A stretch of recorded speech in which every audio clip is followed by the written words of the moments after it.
Hello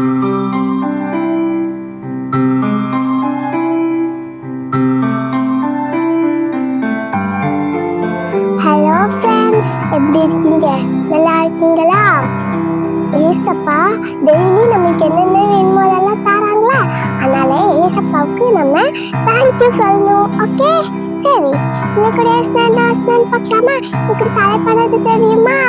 கர்த்தரை கனப்படுத்தும் திருச்சபை உன் பொருளாலும் உன் எல்லா விளைவின் முதற்கலனாலும் கர்த்தரை கனம் பண்ணு. அப்பொழுது உன் களஞ்சியங்கள் பூரணமாய் நிரம்பும், உன் ஆலைகளில் திராட்சரசம் புரண்டோடும். நீதிமொழிகள் 3:9-10. இன்னைக்கு இந்த வசனத்தை படிச்சுங்க. இந்த வீடியோ உங்களுக்கு பிடிச்சிருந்தா மறக்காம எல்லாருக்கும் ஷேர் பண்ணி அவங்களையும் லைக் சொல்லுங்க. பாய், அப்புறமா பார்க்கலாம்.